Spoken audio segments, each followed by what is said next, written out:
Hola a todos, mi nombre es Marian Gómez, residente de Neurología de la Universidad Simón Bolívar, y dando inicio al módulo de movimientos anormales, hoy trataremos el tema de enfoque de los movimientos anormales.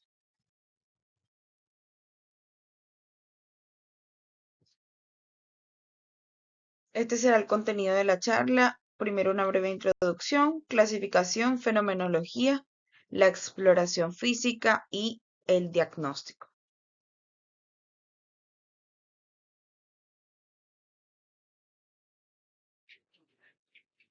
Los trastornos de los movimientos pueden definirse como síndromes neurológicos en los que existe un exceso o una escasez de los movimientos voluntarios y automáticos, y en los que esto no está relacionado con debilidad o espasticidad.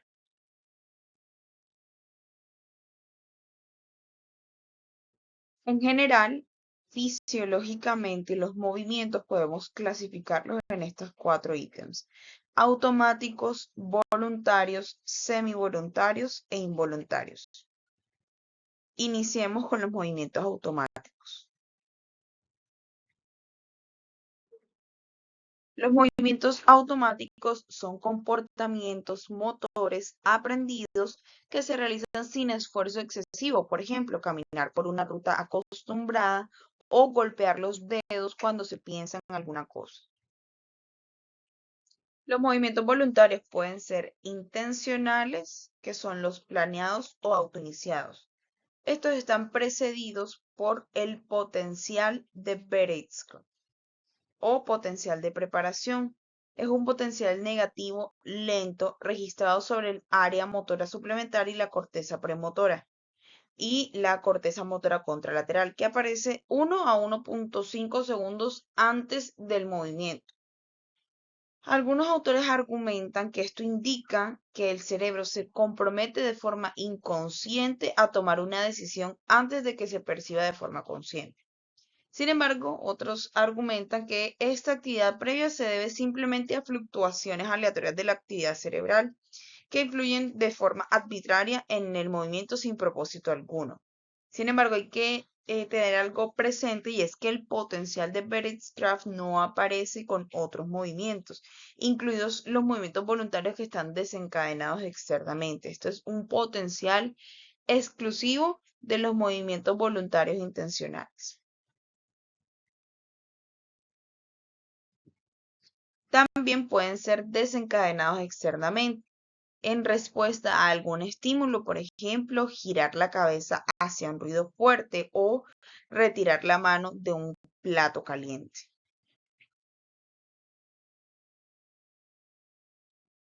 Los movimientos semivoluntarios, o también encontrados como no voluntarios, son inducidos por un estímulo del sistema sensorial interno, como por ejemplo la sensación de necesidad de estirar una parte del cuerpo o necesidad para rascarse por picazón. O también pueden ser estimulados por una sensación o compulsión no deseada, por ejemplo, el tacto o olfato compulsivos.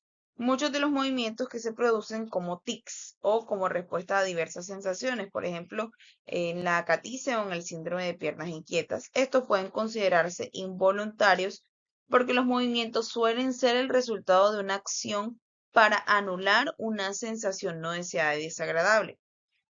Un dato importante es que los movimientos semivoluntarios o no voluntarios suelen ser suprimibles. Y finalmente, el último grupo, que son los movimientos involuntarios, en los que ya entraríamos a hablar de todas las alteraciones patológicas. Bueno, muchos de los trastornos del movimiento se asocian con alteraciones patológicas de los ganglios basales y de sus conexiones. Por ejemplo, el globo pálido, putamen, caudado, núcleo subtalámico, sustancia negra y núcleos pedúnculo-pontinos. Sin embargo, hay algunas excepciones a esta regla. Por ejemplo, las patologías del cerebelo y de sus vías, que suelen dar lugar a un deterioro de la coordinación, un error de la apreciación de la distancia y un temblor de intención. Por ejemplo, las mioclonías y muchas formas de temblores no parecen estar relacionados con patologías de los ganglios basales. Estas a menudo suelen surgir en otras partes del sistema nervioso central, incluyendo la corteza, como es en el caso de la mioclonía refleja cortical, la médula espinal, como es el caso de las mioclonías segmentaria rítmica y la mioclonía propioespinal no rítmica, en el tronco encefálico, como en el temblor de flujo de salida cerebeloso, la mioclonía refleja reticular y mioclonía rítmica del tronco encefálico, así que entre estas tenemos la mioclonía palatina y mioclonía ocular. Y en el cerebelo, como en algunos casos de síndrome de Ramsay-Hunt que cursa con ataxia cerebelosa mioclónica progresiva. También esto no es simplemente el sistema nervioso central. Hay algunos trastornos de los movimientos en los que se considera que el lugar de origen es el sistema nervioso periférico, como es en el caso del síndrome del Painful Legs Moving Toes. No se sabe con certeza en qué parte del cerebro se asocia el origen de los tics, aunque algunas alteraciones de los ganglios basales y de las estructuras límbicas se han descrito como implicados en el origen de los tics. Hay ciertas localizaciones dentro de los ganglios basales que se asocian clásicamente a órdenes de movimientos específicos. Por ejemplo, la sustancia negra se ha atribuido más al desarrollo de bradicinesia y temblor en reposo, los núcleos subtalámicos a balismo, el núcleo caudado a corea y el putamen con distonía. Recordar igual que en muchos ámbitos de las enfermedades neurológicas, la localización es el primer paso hacia el diagnóstico diferencial. Sin embargo, al evaluar los trastornos del movimiento, el primer paso es caracterizar con exactitud qué tipo de movimientos anormales están presentes, porque pueden cursar varios. Cada uno tiene su propio diagnóstico diferencial. Entonces, esta información de las localizaciones o de los orígenes de los movimientos anormales no deben ser nuestro punto de partida para el diagnóstico y los diagnósticos diferenciales. Los trastornos de los movimientos anormales podemos clasificarlos en estos dos grandes grupos, los que tienen un componente hipokinético y los que tienen un componente hiperkinético. Entre los hipokinéticos, para términos prácticos, vamos a describirlo en conjunto con el parkinsonismo. Y los hiperkinéticos en los que tienen un componente espasmódico y en los que este componente espasmódico está ausente. Entre los espasmódicos tenemos las mioclonías, corea y tics, y entre los no espasmódicos el temblor y la distonía. Vale la aclaración que esta clasificación es con meros objetivos prácticos porque la clasificación real es mucho más extensa. Del lado derecho de su pantalla hay una tabla en la que están más delimitados todas las alteraciones que se asocian a los trastornos hipokinéticos y las que se asocian a los trastornos hiperkinéticos. Iniciemos con los trastornos hipokinéticos. La acinesia, bradicinesia e hipokinesia significan literalmente ausencia, lentitud y disminución de la amplitud de los movimientos respectivamente. Estos tres términos se agrupan comúnmente por conveniencia y generalmente se denominan todos bajo el término de bradicinesia. Para valorarlo, pedimos al paciente que haga movimientos alternantes, grandes, regulares y repetitivos de cada extremidad por turno. Por ejemplo, oposición del pulgar al pliegue entre las falanges terminales del dedo índice y el tercer dedo, y golpeteo repetido del antepié en el suelo, manteniendo el talón en el suelo. Sin embargo, la pregunta no es si hay bradicinesia o no, sino si esta está ausente. Demostrar la ausencia de estas características requiere más tiempo y para estar completamente seguros ante la duda, se pide al paciente que realice hasta 64 repeticiones en cada extremidad si esto es necesario. Estos fenómenos son una característica destacada y es la más importante del parkinsonismo. Entonces, como mencionamos, para darle un enfoque más práctico al componente de la acinesia y la hipoquinesia, hablemos un poco de parkinsonismo.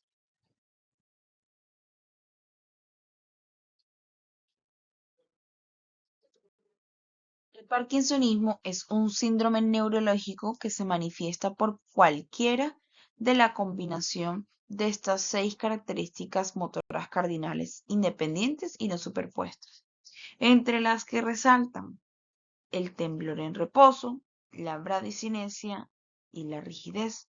Pero también tenemos la postura flexionada, el congelamiento y la inestabilidad postural. Al menos 2 de estas 6 características cardinales deben estar presentes antes de que se realice el diagnóstico de parkinsonismo, y una de estas obligatoriamente debe ser la bradicinesia.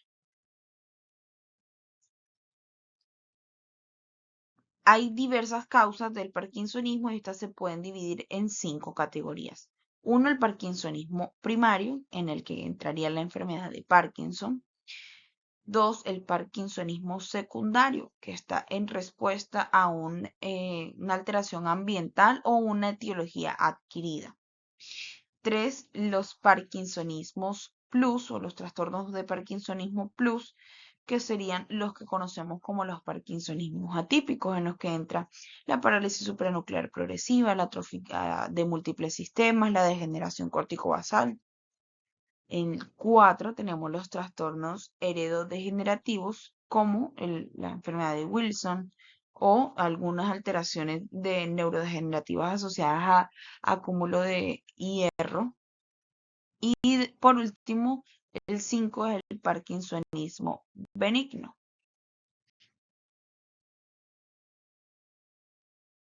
La bradicinesia se define como la fatiga y la disminución de los movimientos alternantes repetitivos.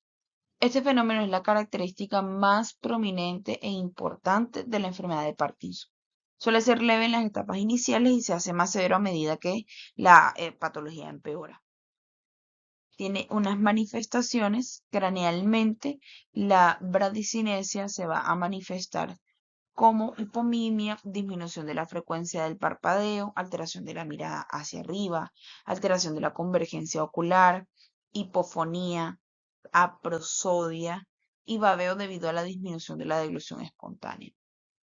En los brazos, la bradicinesia se manifiesta por lentitud para encoger o relajar el hombro, pérdida de los movimientos espontáneos como gestos, pequeñez o lentitud en la escritura, que conocemos como micrografía, lentitud y amplitud decreciente al abrir y cerrar repetidamente las manos, golpear un dedo y girar la mano hacia adelante y hacia atrás, dificultad con todas las actividades que requieran la destreza manual, como afeitarse, cepillarse los dientes, maquillarse, y disminución del braceo al caminar. Y en los miembros inferiores solemos evidenciarlo con lentitud en el golpeteo del talón o en los dedos del pie, pues hacia el suelo, y lentitud en la marcha.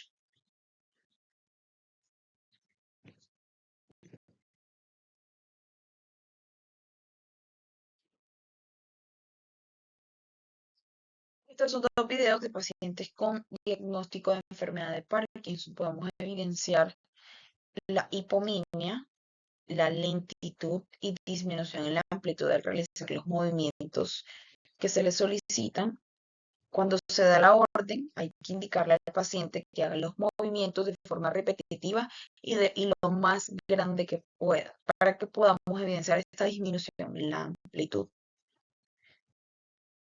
También en los pacientes, en el caso del video de la izquierda, es un paciente que se le está solicitando que repita los días de la semana. Podemos evidenciar cuando se solicita esto en los pacientes hipofronía y bradilalia.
This woman has extreme rigidity of the right arm with fixed curling of the fingers.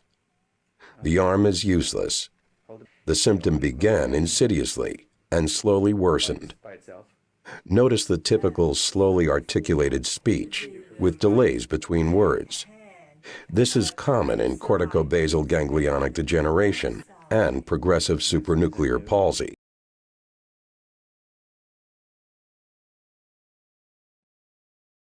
Otra de las características del parkinsonismo es la inestabilidad postural y la postura flexionada.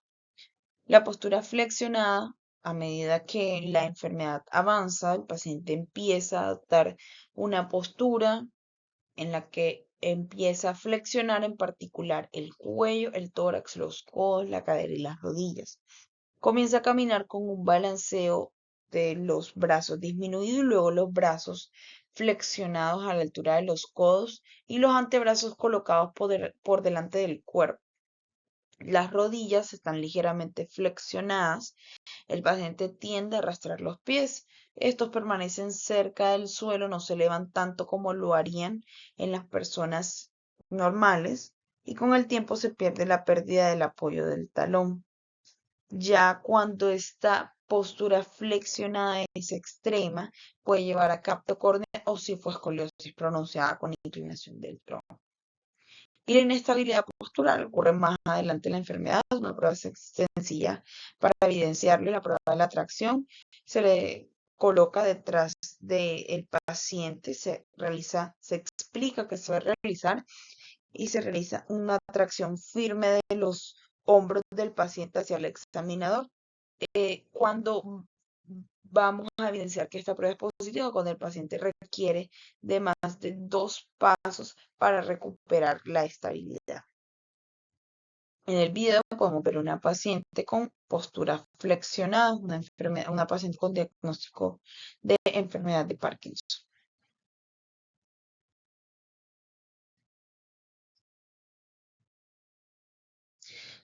Cuando se combina la pérdida de los reflejos posturales, la postura inclinada, esto puede llevar a una festinación, en la que el paciente camina cada vez más rápido y eventualmente corre, tratando de alcanzar su centro de gravedad para evitar caerse.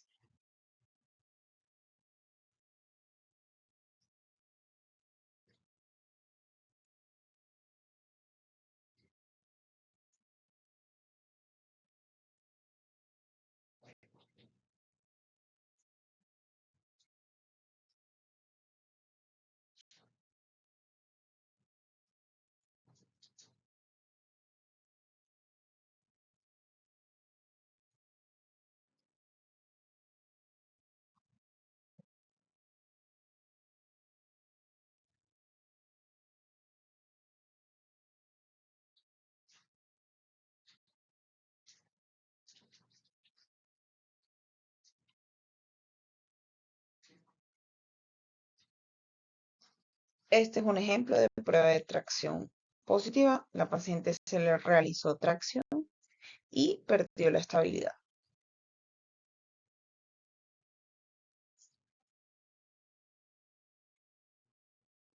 Como ya describimos, la combinación de los reflejos posturales y la postura encorvada lleva a la festinación. Esto es un ejemplo de festinación. Como vemos, el paciente camina cada vez más rápido, termina corriendo y tiene que valerse de incluso apoyarse para evitar caerse. Esto es una marcha festinante.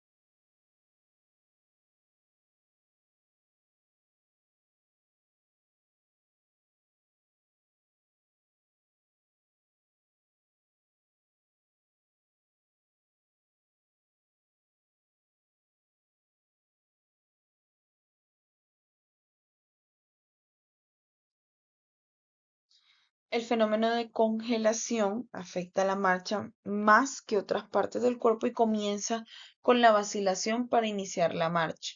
Es decir, los pies dan pasos cortos, podrían describirse como pegajosos y arrastrados cuando el paciente inicia la marcha o al girar mientras camina. Con la progresión, los pies quedan pegados al suelo cuando el paciente intenta caminar por un espacio lleno de gente o cuando intenta moverse frente a una restricción de tiempo, por ejemplo, al cruzar la calle con la luz en verde o para entrar a un ascensor antes de que la puerta cierre.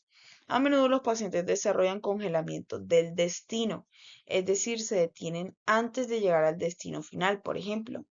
El paciente puede detenerse demasiado pronto al llegar a una silla en la que tenía la intención de sentarse. Con la progresión posterior puede producirse un congelamiento transitorio repentino cuando el paciente camina por un espacio abierto o cuando el paciente percibe un obstáculo en el camino. El congelamiento al giro es uno de los primeros en aparecer, adicional a la dubitación del inicio y la fascinación de la marcha. Aquí hay algunos ejemplos de videos en los que los pacientes presentan congelamiento. El paciente de la izquierda presenta un evidente congelamiento del giro, una dubitación al inicio de la marcha. El paciente de la derecha presenta justo en este video un congelamiento del destino. Pretendía sentarse en la silla y un congelamiento antes de que llegara esta.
Y para engranar todo lo que acabamos de describir, los parkinsonismos ya sabemos que se caracterizan primordialmente bradicinesia, rigidez y temblor en reposo. Algunas causas podemos clasificarlas en 4 grupos: las enfermedades neurológicas primarias, las enfermedades estructurales o vasculares, en las que tendríamos los tumores, isquemias, hemorragias, las asociadas a medicamentos o drogas y las enfermedades sistémicas.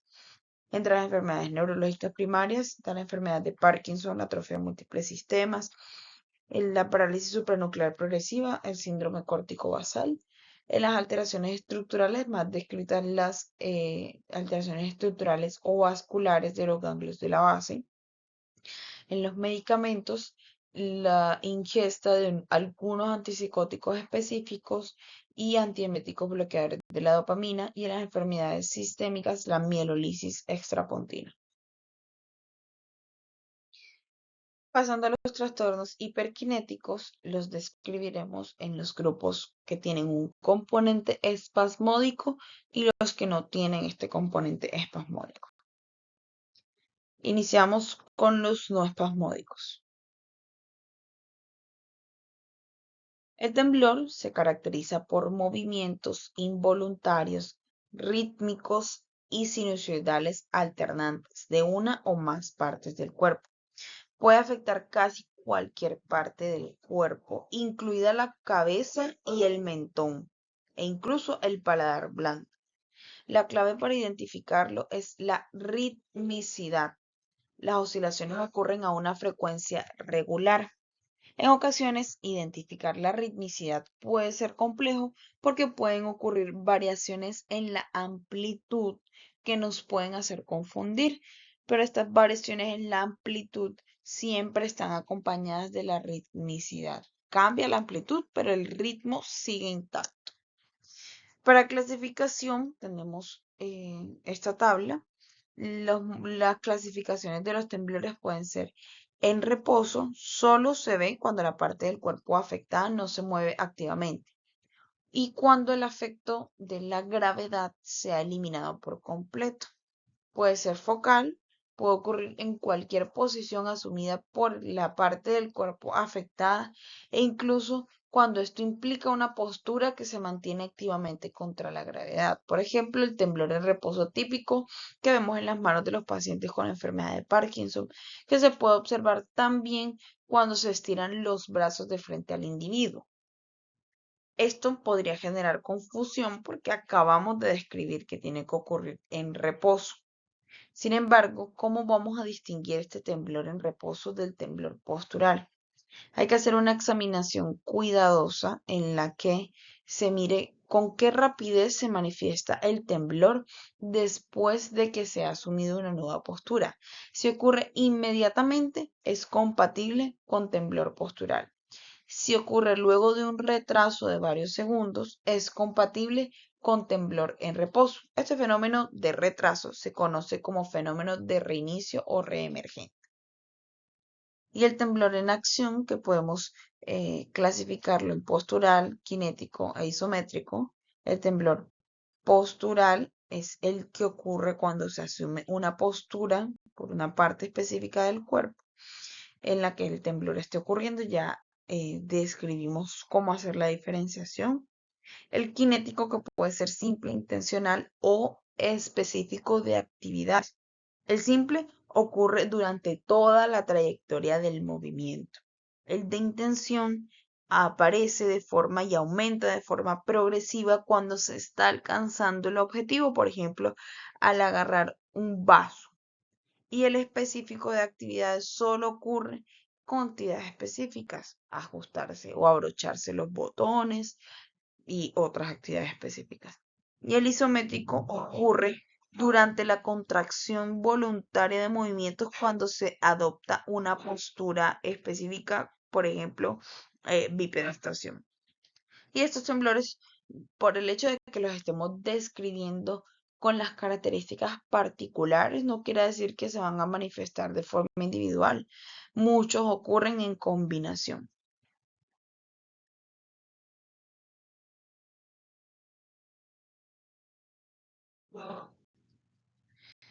Estos son un caso de temblor en reposo en la izquierda, un paciente con diagnóstico de enfermedad de Parkinson, y en la derecha tenemos un temblor en acción. El paciente presenta un aumento del temblor al momento de realizar la actividad. Incluso puede ser tan limitante que le va a impedir realizar actividades.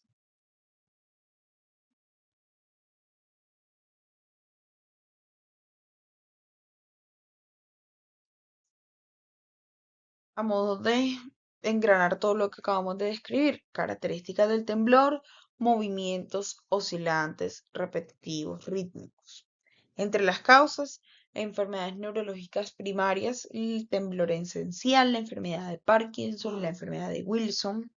En lesiones estructurales o vasculares, las lesiones de los núcleos rojos o del cerebelo.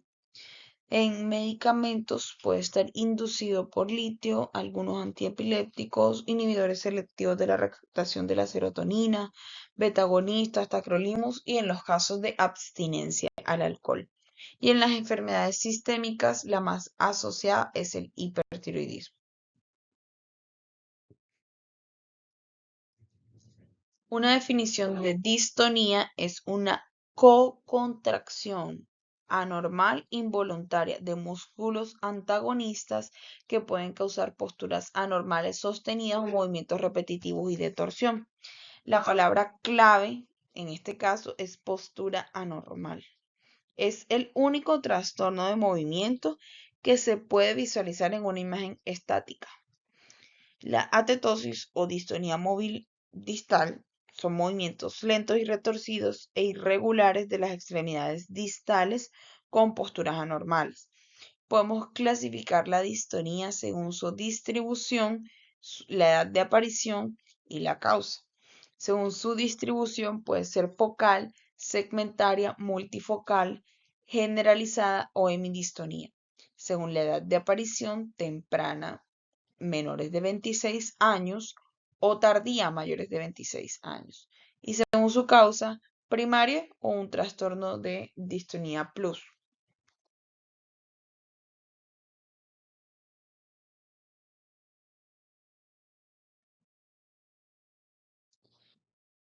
La distonía primaria únicamente tiene unas características que apoyan su presencia.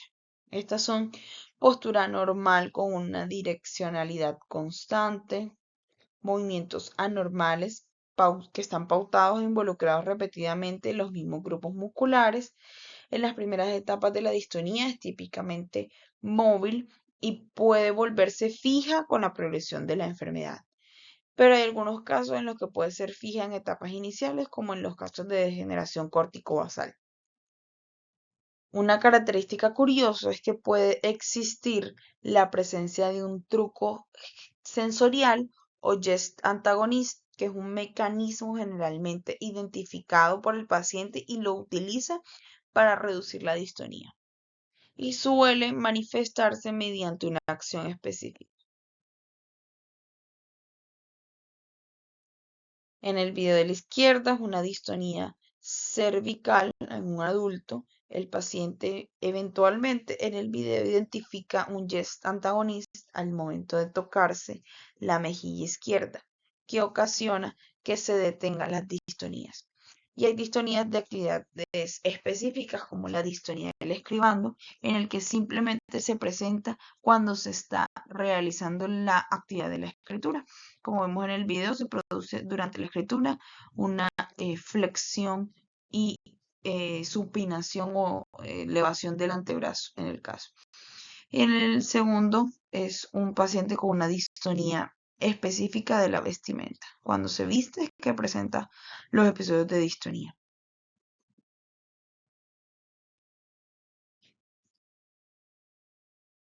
Esta es la gest antagonista identificada por el paciente. Al tocarse la mejilla, la distonía se detiene.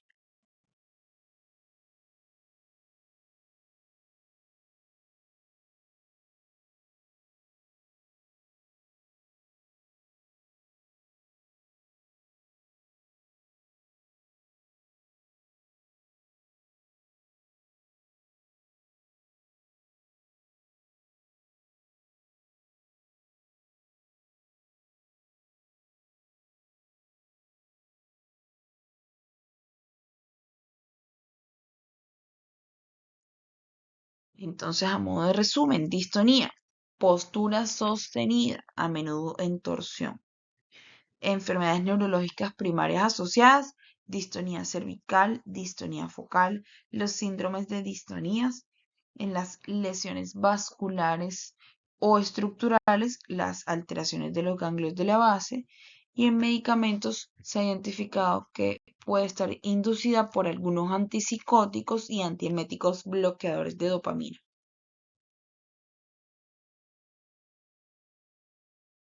Ahora adentrémonos a los trastornos hiperkinéticos espasmódicos.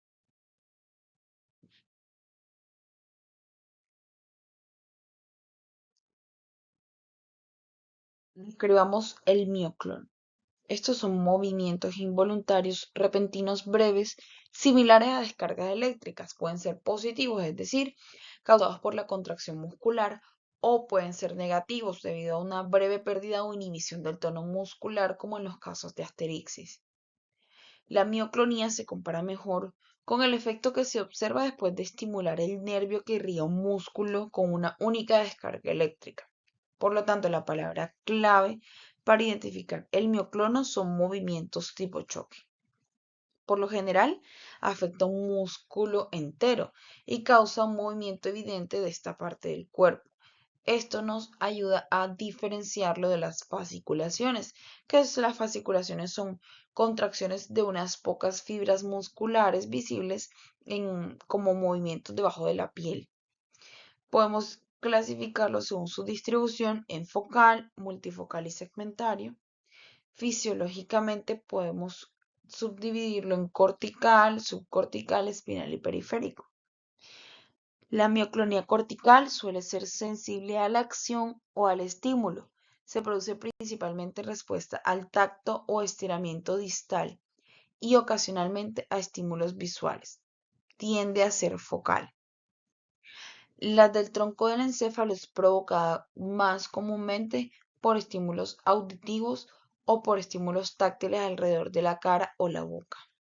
Y la propia espinal, que es la generada dentro de la médula, con posterior propagación hacia arriba y hacia abajo, es una categoría que puede ser compleja de clasificar clínicamente, ya que en estos movimientos suelen percibirse más lentos e insuficientemente espasmódicos como para ser clasificados como mioclonía.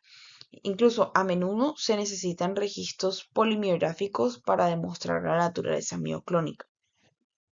Una proporción notable de casos de mioclonía propioespinal son psicógenas, pero la semiología y la fisiología pueden imitar casos orgánicos, por lo que a veces determinar la patogénesis es complicado. Es importante evaluar los momentos en los que se producen, por eso también la podemos clasificar según el momento en el que se genera. Puede ocurrir espontáneamente, como en los casos de reposo, también suele estar presente y generalmente empeora en el movimiento, que sería mioclonía de acción, o puede estar estimulada por alteraciones táctiles, por estímulos táctiles o acústicos, como es en el caso de la mioclonía refleja.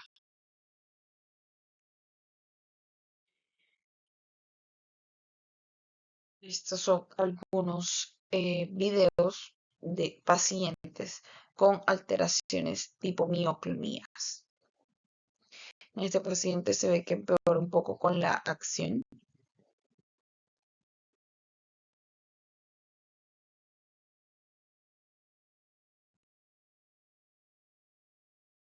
Este paciente tiene una alteración hipóxico-isquémica posterior a la que empezó a presentar alteraciones mioclónicas.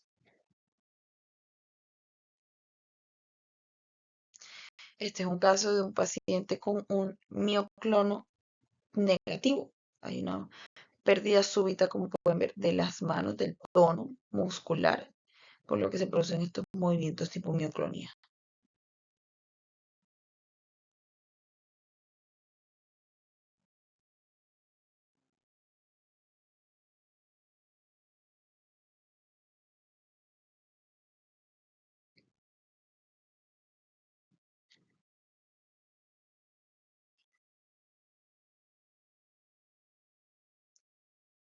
Entonces, para recordar, mioclono, espasmos musculares tipo relámpago.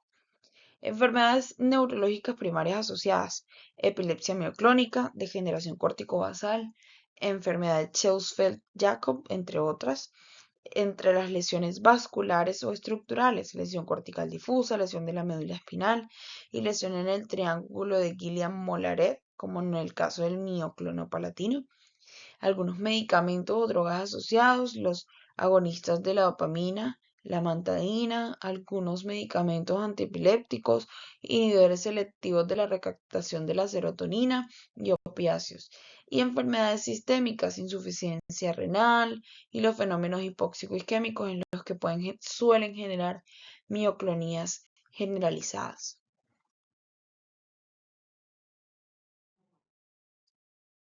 Corea.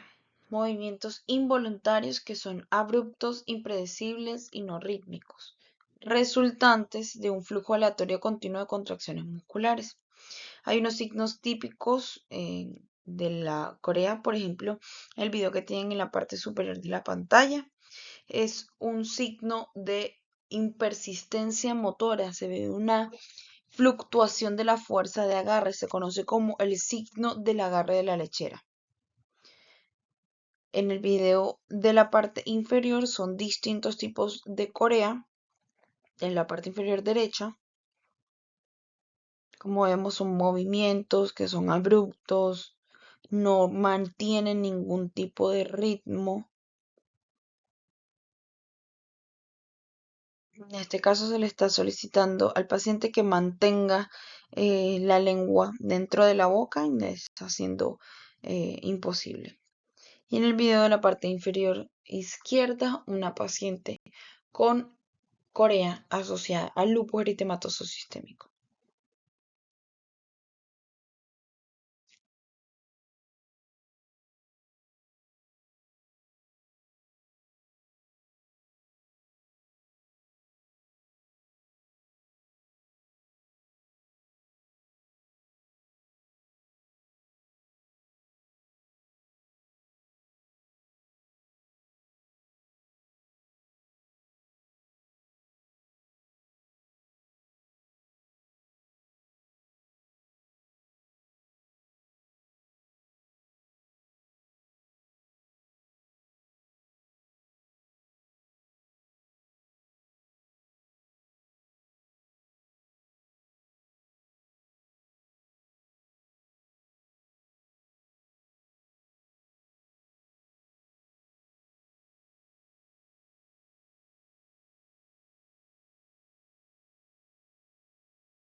El balismo.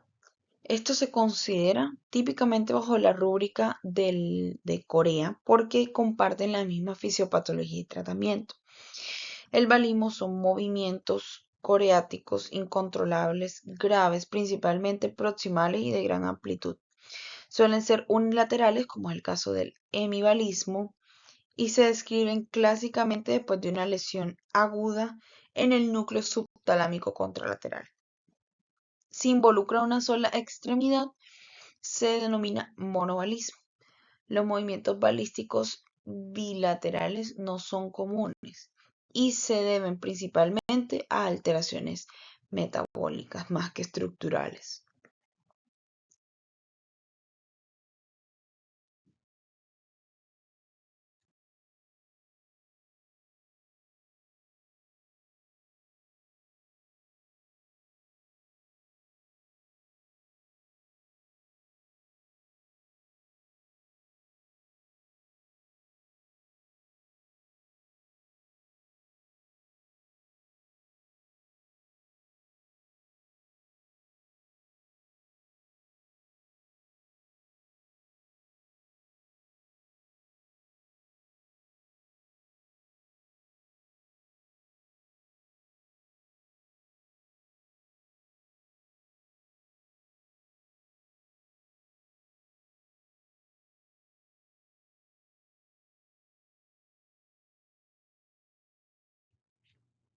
Entonces, a modo de resumen, Corea, movimientos sin usos tipo baile, por eso reciben la denominación de Corea.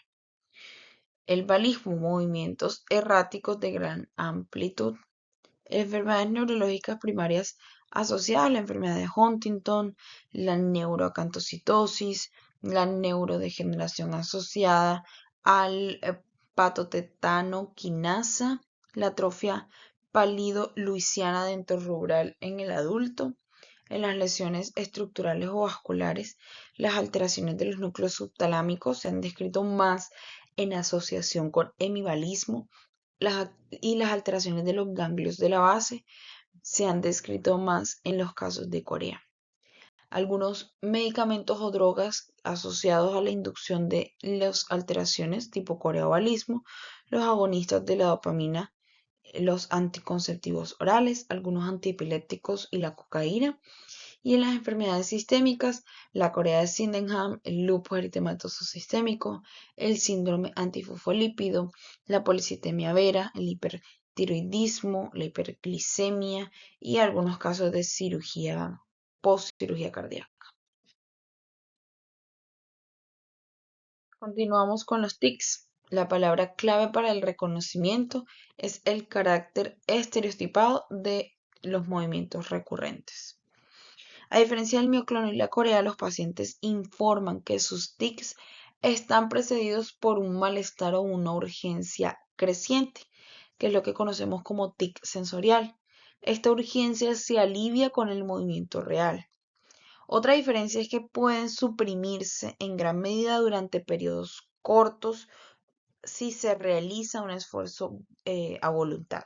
Sin embargo, la supresión de los tics generalmente se produce a expensas de un movimiento de tensión interna, lo que va a conducir a tics de rebote posteriormente. Suelen predominar en la cara y en la parte superior de los brazos y el cuello y pueden dividirse en tics simples, que son parpadeo, arrugar la nariz, encogerse de hombros o carraspeo, o complejos, ya asociados a tocar cosas, oler objetos, ecopraxia o saltar. Otra subdivisión son los tics motores y los fónicos. Los motores son sacudidas estereotipadas de la cabeza y los fónicos olfateos o sonidos repetidos e incluso palabras o frases.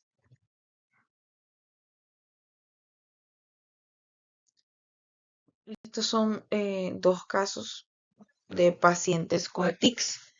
En el paciente de la izquierda, un paciente con diagnóstico de neuroacantocitosis presenta tics tronculares. Y en el caso del paciente de la derecha presenta tics fónicos y motores.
En cuanto a las enfermedades neurológicas primarias asociadas al síndrome de Tourette, los tics transitorios y la neuroacantocitosis y los medicamentos y drogas antipsicóticos y la cocaína.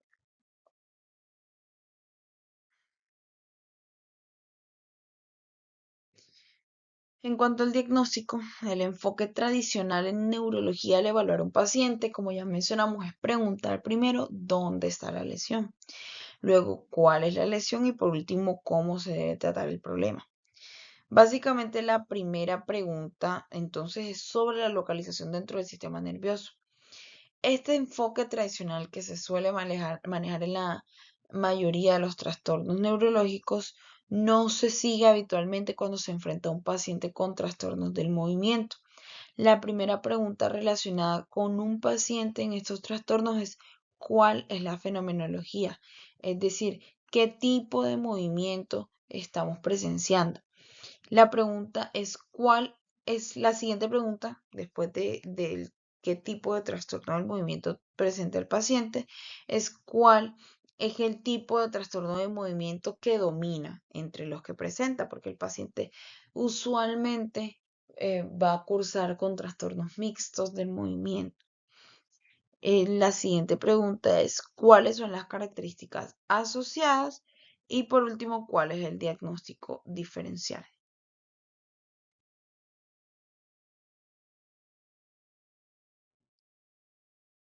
En cuanto a la exploración física, este es un paso a paso sugerido. Es importante visualizar al paciente desde que ingresa al consultorio, cómo se desplaza, cómo moviliza las piernas, cómo moviliza los brazos, cómo se sienta y luego observar al paciente en reposo. En reposo evitando y eliminando por completo el efecto de la gravedad, con los brazos reposados totalmente sobre las piernas y cuidando que el paciente no adopte posturas, como es en el caso de los pacientes con temblor, que suelen adoptar posturas para calmar este temblor.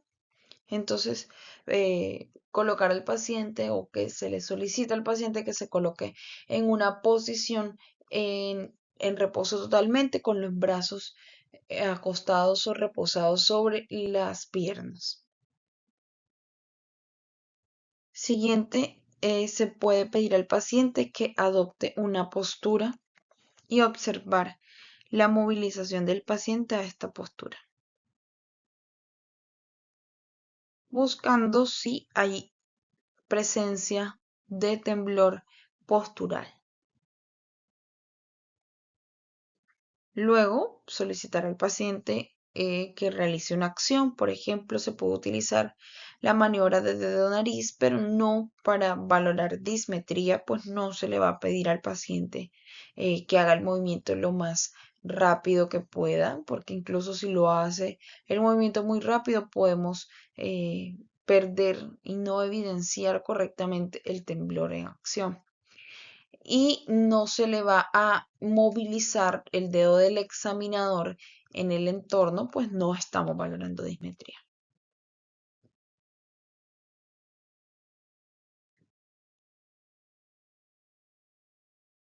Es importante valorar el tono del paciente en reposo. Para esto es útil en ocasiones utilizar maniobras de distracción mientras valoramos el tono en reposo del paciente en un lado del hemicuerpo, se le puede solicitar que con la otra mano realice movimientos de golpes repetidos contra la pierna.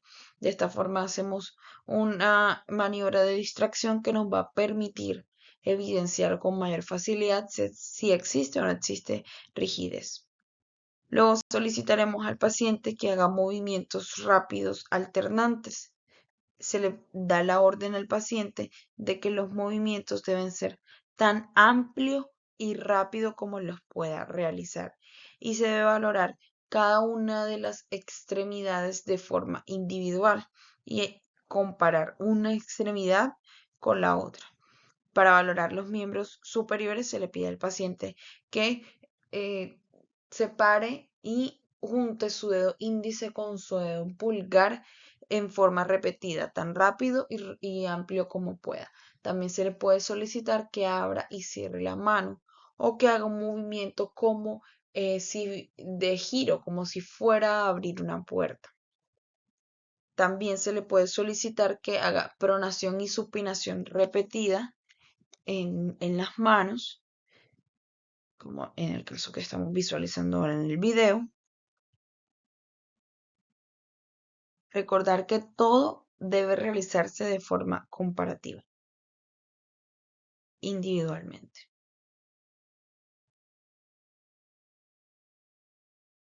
Para valorar los miembros inferiores, se le puede solicitar al paciente que realice un movimiento de golpes de la planta contra el suelo, tan amplio y tan rápido como pueda. o también se le puede solicitar que con el talón pegado en el suelo levante y golpee contra el suelo los dedos de los pies.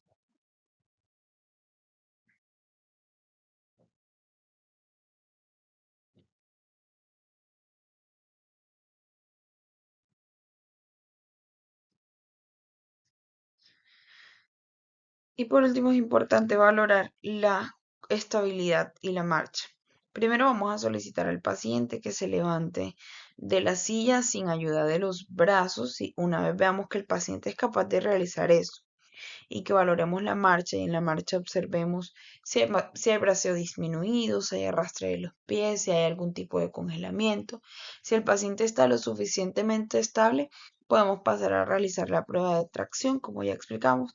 Una recomendación es colocarse al examinador con un apoyo detrás, por ejemplo, una pared, porque no sabemos si el paciente va a presentar o no va a presentar inestabilidad y corremos el riesgo de que el paciente se caiga. Al tener un apoyo como una pared atrás, podemos llevar el peso para evitar pues que el trauma sea mayor en el paciente. Entonces se le va a explicar con detenimiento al paciente qué se va a realizar. Se le pide que se ponga en una postura erguida y se va a realizar una tracción rápida y fuerte en los hombros.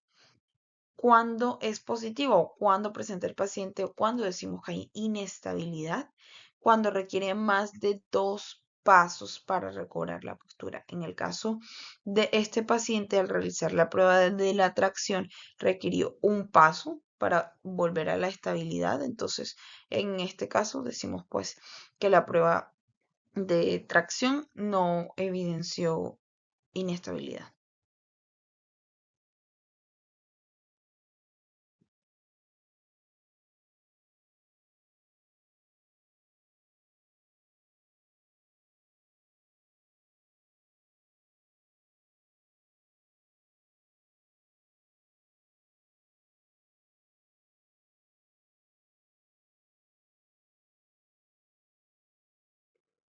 Antes de mencionar las ayudas diagnósticas, es importante recordar que el componente semiológico y clínico en los trastornos del movimiento es lo primordial.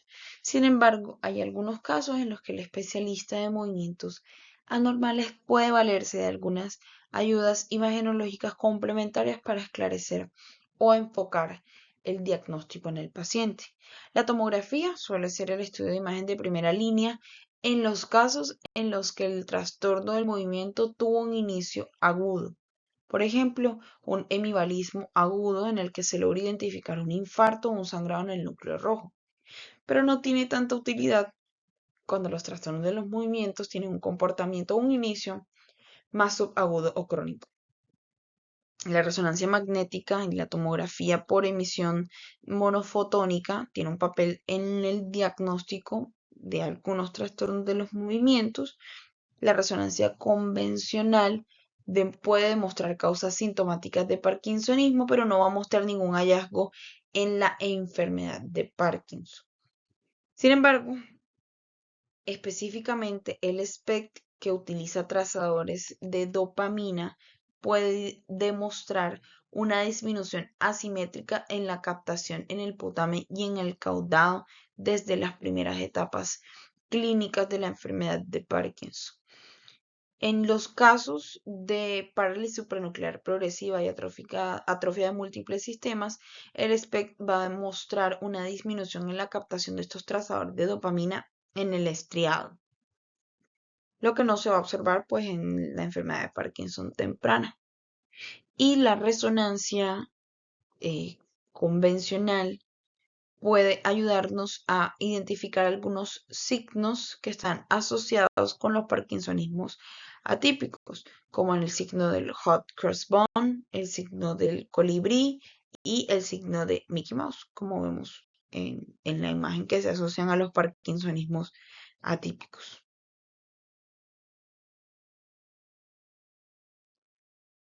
El examen neurofisiológico es útil en algunos casos específicos de alteraciones de los movimientos. Esta imagen es específicamente de un artículo que menciona estudios electrofisiológicos tipo electromiografía, electroencefalografía en pacientes con mioclono negativo. Dentro del arsenal de las ayudas diagnósticas también no debemos olvidar el panel genético. Un gran número de los trastornos de los movimientos son de etiología genética y este es un ámbito de estudio activo ahora mismo, por lo que se han ya identificado muchos genes específicos asociados a estas alteraciones del movimiento. En la gráfica derecha podemos ver en el eje horizontal los cromosomas y en la gráfica vertical todas las localizaciones en las que se han evidenciado asociación de mutaciones genéticas con alteraciones de los trastornos del movimiento. Ya el especialista en movimientos anormales individualizará cada uno de los casos de los pacientes para considerar si se trata de un componente genético y si se beneficiaría de la realización de un panel genético.